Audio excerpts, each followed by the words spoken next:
Kalau untuk layanan, kita di sini ada menyediakan layanan peminjaman buku, kemudian ada layanan jurnal, e-jurnal yang kita langgan. Kita kemarin tahun lalu kita ada berlangganan Emerald, kemudian ada Oxford dan ada satu lagi namanya Springmatter.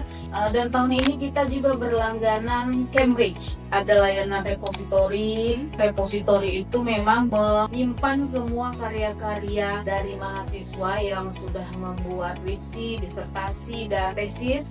Jadi mahasiswa-mahasiswa yang hendak mau melihat karya-karya dari kakak-kakak kelasnya bisa masuk ke repositori sebagai bahan referensi ya. Iya benar. Kemudian kita juga mempunyai layanan bebas perpustakaan online. Nanti mahasiswa harus masuk juga ya ke website perpustakaan supaya bisa melihat apa-apa saja layanan yang kita sediakan. Assalamualaikum warahmatullahi wabarakatuh. Halo Sobat Literasi, selamat datang di podcast Ngobrol Pintar bersama Perpustakaan Winsu. Tempat kita ngobrol santai seputar dunia literasi dan cerita-cerita menarik yang akan menambah wawasan kamu. Di sini kita akan bahas hal-hal yang edukatif, inspiratif, tapi tetap ringan, relate, dan asik buat mendengerin. Hari ini kita bakal bahas topik yang bisa bikin kamu makin pintar memanfaatkan perpustakaan. Obrolan hari ini bukan cuma seru, tapi juga bisa langsung kamu praktekkan. Saya Habibah Nur Maulida dan di episode kali ini kita bakal bahas topik yang sangat menarik bareng kepala perpustakaan kita, yaitu Ibu Hildayati Raudah Mutasaid SSMM. Halo Ibu, gimana kabarnya nih Bu? Alhamdulillah, baik Habibah. Habibah gimana? Alhamdulillah, sehat juga Ibu. Alhamdulillah. Oke Bu, Ibu sudah berapa lama nih menjabat sebagai kepala perpustakaan WISU? Kalau dari TMT-nya ya, saya dari 2000, kalau nggak salah saya 2022 ya. 2022, berarti kurang lebih 3 tahun ya Bu? Ya, sekitar segitu lah. Sudah lama juga ya Bu? Ya, kalau jadi kepala, tapi kan saya sebenarnya awalnya pustakawan. Saya masuk di perpustakaan UIN ini dari tahun 2005. Jadi ya sudah hampir 20 tahun juga di sini. Di perpustakaan UIN Sudah Sumatera 20 Utara. tahun. Ya. Dan sekarang menjabat sebagai kepala. Alhamdulillah. Alhamdulillah ya.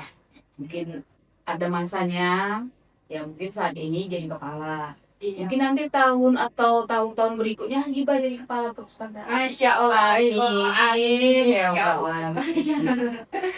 Ayo Bu, di perpustakaan UINSU ini ada layanan apa-apa aja nih Bu yang tersedia yang bisa dimanfaatkan oleh mahasiswa dan pemustaka lainnya? Kalau untuk layanan, kita di sini ada menyediakan layanan peminjaman buku, kemudian ada layanan untuk apa namanya jurnal, e-jurnal yang kita langgan. Kita kemarin tahun lalu kita ada berlangganan Emerald, kemudian ada Oxford dan ada satu lagi namanya Springmatter. Itu mereka memberikan apa namanya kepada kita itu secara gratis untuk kita men-searching. Dan tahun ini kita juga berlangganan Cambridge. Cambridge itu untuk tahun ini kita langgan di dalam hal ada beberapa subjek. Nanti mungkin para adik-adik pemustaka bisa melihat dari webnya perpustakaan dan dari situ nanti bisa melihat subjek apa saja yang kita langgan. Kemudian kita juga mempunyai layanan bebas perpustakaan online. Jadi mahasiswa kita ketika mau membuat surat bebas perpustakaan bisa langsung ke aplikasi kita. Semua layanan-layanan yang saya sebutkan tadi itu ada di website perpustakaan. Nanti mahasiswa harus masuk juga ya ke website perpustakaan supaya bisa melihat apa-apa saja layanan yang kita sediakan.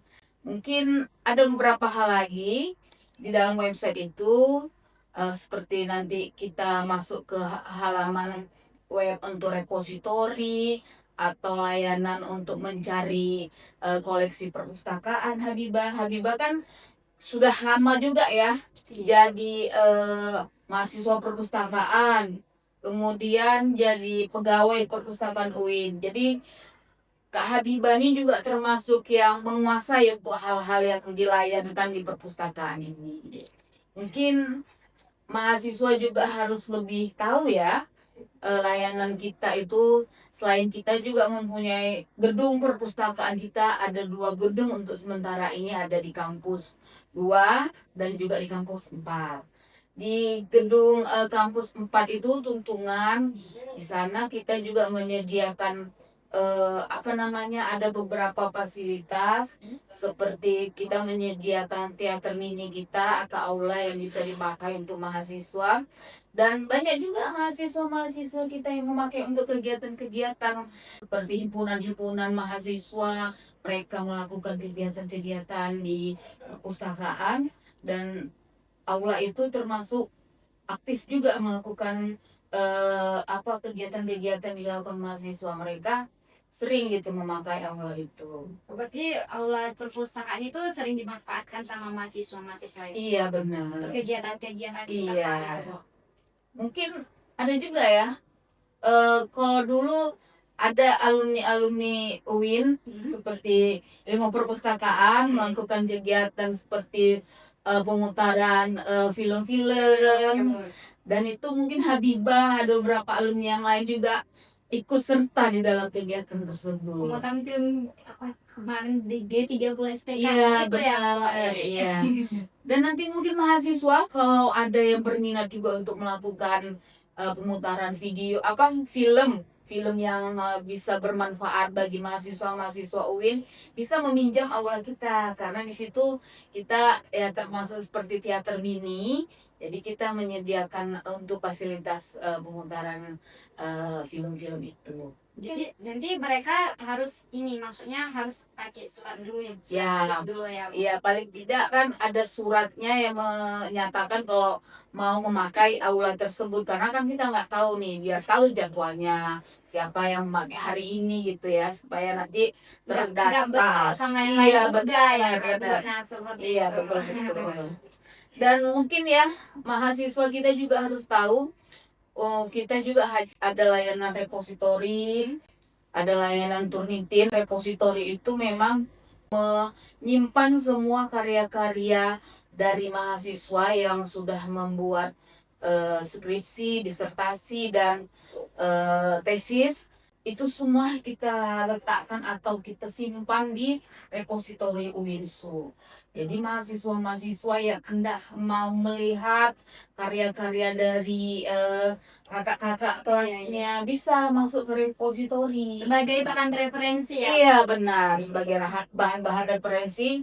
Dan itu kalaupun mau dilihat, tapi tidak boleh ditiru sepenuhnya apa yang sudah dibuat oleh kakak-kakak kelasnya. Iya. Itu namanya nanti plagiasi. Plagiasi, ya. Itu ada hukum-hukum yang tidak boleh dilakukan. Jadi sebagai pedoman untuk menulis referensi yang baru. Gitu. Iya, hanya untuk pedoman atau meneruskan dari tulisan dari kakak-kakak kelasnya, kan bisa juga jadi rujukan gitu dia. Itu di repositori itu Bu tersimpan juga karya-karya dosen-dosen kita. Iya benar. Walaupun sebenarnya karya-karya dosen kita itu banyak, ada buku. Kalau buku memang tidak semuanya kita masukkan di repositori, tapi hanya sebagai bahan rujukan kalau dosen kita itu sudah membuat buku tentang subjek-subjek yang mereka kuasai. Dan karya-karya seperti yang diterbitkan di jurnal-jurnal yang sudah Sinta atau yang iya Sinta 1, Sinta 4 sampai Sinta berapa itu ada semuanya di repositori kita. Jadi mahasiswa-mahasiswa kita bisa melihat semua karya-karya dosen kita itu di repositori. Itulah gunanya layanan-layanan yang kita buat itu. Bu, kemarin ada nih mahasiswa yang tanya nih Bu. Iya. Dia mau cari referensi nih di repositori, tapi katanya dikunci, ada sebagian datanya dikunci. Oke. Nah, ya, jadi datang ke perpustakaan, datang ke pustakawannya. Jadi untuk meminta buka kunci itu seperti itu bisa tolong Bisa. Itu sebenarnya ada kemarin itu kita membuat pengecualian ya. Mungkin karya ini ada yang mencipta terlalu bebas sekali gitu ya. Jadi ketika ada mahasiswa tersebut yang merasa tidak nyaman dengan itu, jadi kita kunci untuk sementara, itu kan bab yang kita kunci itu dari bab 2 sampai bab 4 ya. Jadi kalau yang untuk bab 1, bab 5-nya itu bisa dilihat. Jadi kalau memang mahasiswa UINSU pingin melihat dari bab 2 sampai bab 4 itu bisa datang ke perpustakaan dan meminta kepada pustakawannya supaya kuncinya itu bisa dibuka. Minta izin dulu gitu ya. Oke. Terus Bu tadi Bu Ya. cara mengakses tadi Bu bilang ada berlangganan beberapa jurnal nih Ya, perpustakaan benar. kita. Nah, terus tadi Bu ada yang nanya nih Bu, mahasiswa dari sosial media itu gimana sih cara mengakses jurnal-jurnal langganan yang sudah dilanggar oleh perpustakaan gitu? Kalau untuk melihat jurnal-jurnal itu bisa masuk ke website kita. Di situ ada menu untuk jurnal. Ketika kita ada di ini ya, di lingkungan wifi UINSU, kita bisa langsung masuk dan tidak perlu pakai login lagi karena kita sudah berlangganan. Tapi kalau misalnya kita di luar lingkungan UINSU dan tidak memakai wifi UINSU, kita harus mendaftar dulu. Itu nanti ada kodenya. Nah, itu kita harus daftar dulu ke jurnal tersebut. Itu nanti ada kode AON-nya. Nah, jadi nanti bisa diminta nanti ke pustakawan kita yang di perpustakaan supaya kita mendapatkan kode itu. Berarti harus izin dulu sama Iya, pustakawannya benar. ya, kita akses itu. Iya, benar. Itu karena tidak bisa kita tampilkan. Itu menyangkut karena berlangganan kita ada kontrak dengan pihak jurnalnya, itu tidak bisa disebarluaskan. Tapi kalau kita memakai wifi UINSU yang dia memang sudah tercantum di dalam kontrak itu kita bebas memakai masuk ke dalam jurnal tersebut. Tapi selama kita masih di lingkungan UINSU. Berarti selama di dalam lingkungan itu berarti kita masih bisa akses. Masih. Nah, kalau keluar, nah itu perlu minta kode sama pustakawannya. Iya, benar, harus login dulu gitu. Ya kadang kan Ibu ada juga mahasiswa yang mau ngerjain di rumah. Iya, tugas kuliahnya. Boleh bisa, tapi itu tadi prosedurnya, ya kan? Harus ada apa dulu namanya? Login ke jurnal tersebut dan kita harus mendaftar dulu. Nanti kalau untuk kode AON-nya itu bisa minta ke pustakawannya gitu. Mungkin itu yang bisa untuk seputaran jurnal yang kita langgan ya. Oke.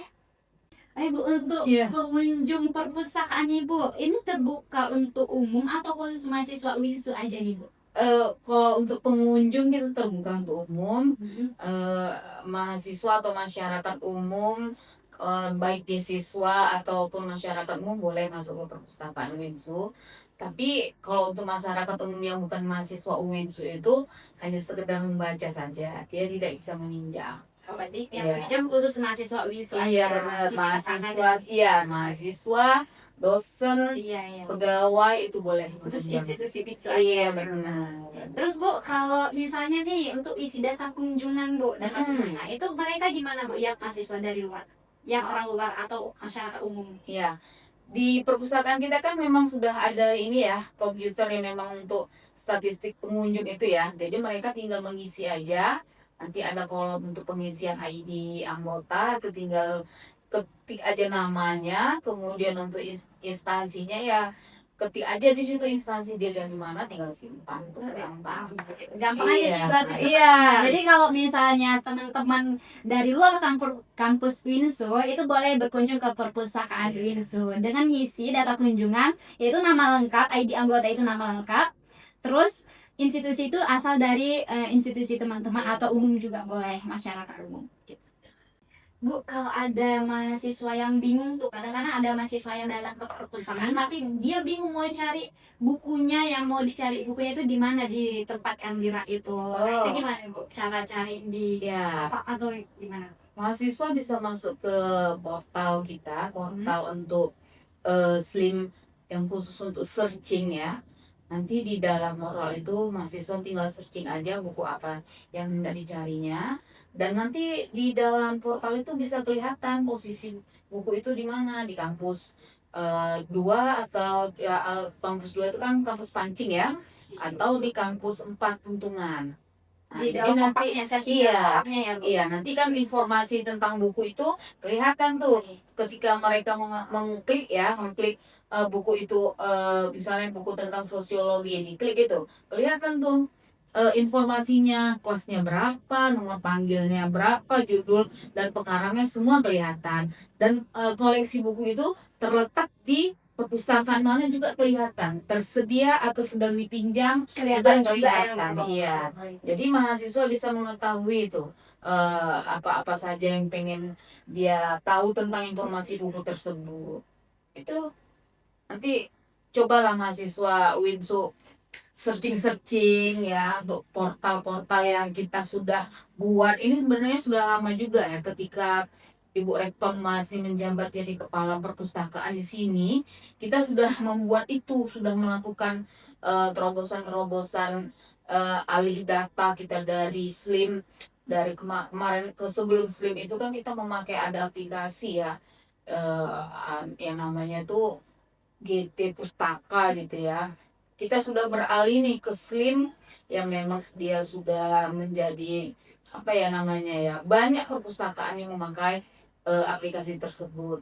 Di ketika Ibu Nurhayati waktu itu menjadi kepala perpustakaan, kita sudah migrasi ke sistem itu. Jadi di dalam sistem Slim itu banyak informasi-informasi tentang koleksi-koleksi perpustakaan yang kita eh, sediakan begitu nih Bah. Nah, kalau misalnya nih Bu, ada nih mahasiswa yang dia masih di rumah, tapi dia mau cari referensi, mau memesan bukunya nih Bu, bisa nggak? Bisa Caranya di gimana nih Bu? aplikasi yang sudah kita langgan itu yang di Slim itu, memang bukan yang dilanggan ya, yang sudah kita sediakan itu Slim, itu ada menu pesan buku. Kalau misalnya buku itu tersedia, misalnya ya, nih bukan tersedia, misalnya buku itu masih dipinjam nih, dipinjam oleh mahasiswa yang lain. Kita pingin nih, kita sudah tahu kapan kira-kira buku itu hendak dikembalikan. Nah, kita mau memerlukan buku ini untuk referensi kita. Jadi kita bisa pesan buku itu, kita klik pesan di dalam menu buku itu. Jadi nanti ketika buku itu sudah dikembalikan dan posisi buku itu di kampus 2 atau di kampus 4, nanti kita beritahu ke mahasiswa kalau buku itu sudah tersedia. Gitu. Berarti sudah semakin gampang dong Iya, untuk benar. mencari buku-buku Iya. perpustakaan gitu ya Bu. Iya, itulah yang kita sediakan untuk memberikan pelayanan yang terbaik kepada mahasiswa UINSU. Cuman mungkin ketermanfaatannya yang perlu kita sosialisasikan. Itu dia. Iya. Ibu, kalau misalnya nih untuk mahasiswa yang ngurus bebas perpustakaan tuh. Iya. Nah, ini kadang ada banyak mahasiswa-mahasiswa yang bingung nih, Bu. Dia mengurus bebas perpustakaan tapi dia nggak tahu apa yang dilampirkan. Iya. Nggak tahu deh gitu. Terus itu kan tugas akhir itu kan ada dua tuh, ada artikel dan ada skripsi gitu Bu, skripsi tesis atau disertasi. Nah, itu kan ada yang bagian, nah di Simpusaka kita itu kan poin-poinnya kita kan buat di situ untuk skripsi, tesis atau disertasi yang per bab. Nah, untuk yang artikel nih mereka bingung nih uploadnya ke yang mana nih Bu. Itu yang banyak mahasiswa Iya. kadang nggak tahu di Bu. Mungkin di web kita juga ada untuk aplikasi bebas perpustakaan ya. Dan pustakawan kita yang memverifikasi termasuk Kak Habibah ini ya. Kak Habibah ini salah satu verifikator untuk bebas perpustakaan.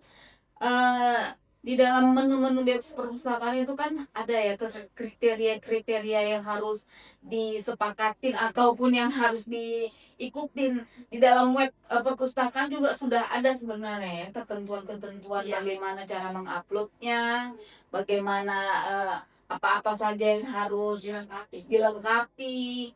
Jadi kalau nanti mahasiswa UINSU tidak paham atau masih apa nih bingung gitu ya, kayak mana nih ya caranya, bisa ke web UINSU. Kalau memang masih kurang juga paham ya ke perpustakaan UINSU bisa bertanya. Tanya sama pustakawannya ya, Bisa Bu. bertanya Nanti langsung ke seperti itu. pustakawannya. Nanti semua pustakawan UINSU bisa menjawab semuanya insya Allah. Dan insya Allah juga kita dengan senang hati kalau mahasiswa-mahasiswa UINSU datang ke perpustakaan itu.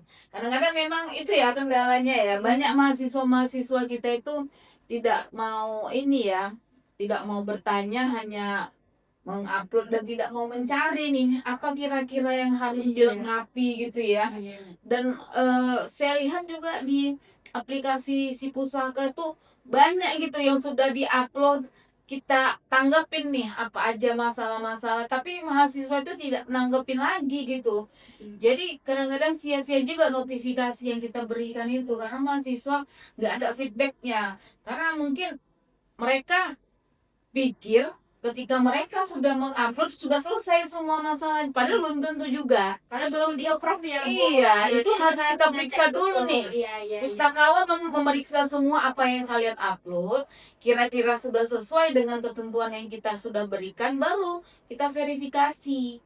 Jadi kalau misalnya kira-kira lama, kok nggak diverifikasi ya, coba lihat notifikasinya apa masalah dari apa yang kamu upload itu ya kira-kira ya. Jadi kalau misalnya ada kendala-kendala bisa dilihat yang paling utama mungkin dulu informasi yang bisa kalian lihat itu untuk informasi yang apa ya kira-kira, kalaupun kalian malas untuk bertanya ke pustakawan, cobalah lihat di website perpustakaan itu. Di situ Sudah lengkap persyaratannya ya. informasi tentang perpustakaan di situ insya Allah lengkap. Kalaupun belum puas juga melihat websitenya, bisa langsung ke perpustakaan bertanya ke pustakawan. Tanya langsung sama pustakawan. Iya benar, mungkin itu bisa membantu mahasiswa-mahasiswa yang mengalami kesulitan itu ya. Terus kan biasanya di mahasiswa yang upload bebas pustaka, itu mereka lupa tuh kayak klik unggahnya, padahal di persyaratan itu udah jelas harus klik unggah. Sengaja harus klik unggah biar filenya itu masuk ke database kita seperti itu. Ya, itu kadang banyak kesalahan dari mahasiswa yang mengurus bebas pustaka. Jadi ketika kita mau periksa katanya sudah dikirim, tapi iya beberapa bulan yang lalu Kak sudah di-upload, tapi kita cek nggak ada. Nah, itu tadi karena mereka nggak mengunggah ya. Iya, karena unggah itu nggak diklik sampai berubah jadi warna biru gitu. Jadi ini penting nih untuk mahasiswa yang mengurus bebas pustaka untuk membaca lengkap persyaratan-persyaratannya gitu. Ya, bisa dilihat di websitenya ya. Nanti bisa dilihat di website. Iya, ketentuannya itu ya kalau bisa dibuat dulu. Kalau sudah persyaratannya sesuai dengan apa yang kita mau, baru diunggah. Dan jangan lupa juga diklik tuh unggahnya, biar nggak nanti kalau nggak diklik unggahnya sama aja nggak terkirim juga itunya ya. Filenya kosong, Bu. Tadi kita cek filenya kosong. Karena sering mahasiswa saya bilang gitu kan, ini udah klik ini apa, saya cek punya dia, terus rupanya filenya kosong. Jadi apa yang mau kita cek? Apa yang mau kita ini kan kita kasih saran gitu kan. Itulah mungkin ya perlu ketelitian juga dari kita semua. Nggak terasa ya Bu, obrolan kita hari ini sudah banyak membahas tentang perpustakaan. Nah nih Bu, mungkin untuk penutup obrolan kita hari ini, Mbak pengen tahu nih Bu, harapan Ibu untuk perpustakaan UINSU kedepannya apa ya Bu? Ya, saya berharap semua fasilitas yang sudah kita sediakan ini bisa bermanfaat bagi mahasiswa, juga terhadap sivitas akademika, dan bisa membuat mahasiswa-mahasiswa kita itu lebih berpotensi lagi, karena kita juga menyediakan hal-hal yang positif seperti jurnal-jurnal yang kita langgan. Dan mudah-mudahan dengan adanya layanan-layanan yang kita berikan ini, perpustakaan itu menjadi lebih baik lagi lah ke depannya. Mudah-mudahan ke depannya juga perpustakaan bisa lebih membesarkan namanya di perpustakaan itu sendiri ataupun di Indonesia ya, nasional gitu ya. Perpustakaan kita insya Allah lebih dikenal di nasional di Indonesia kita. Ya mudah-mudahan muncul ya dari perpustakaan UINSU ini, pustakawan-pustakawan yang berprestasi dan dapat memberikan kontribusinya kepada semua masyarakat UINSU ataupun kepada Indonesia. Insya Allah. Amin. Amin, amin. Nah, itu tadi obrolan seru kita di episode kali ini. Semoga bisa menambah insight, inspirasi, dan wawasan kamu. Ikutin terus podcast Ngobrol Pinter di episode-episode selanjutnya. Jangan lupa like, share, and subscribe ya teman-teman. Sampai jumpa. Wassalamualaikum warahmatullahi wabarakatuh.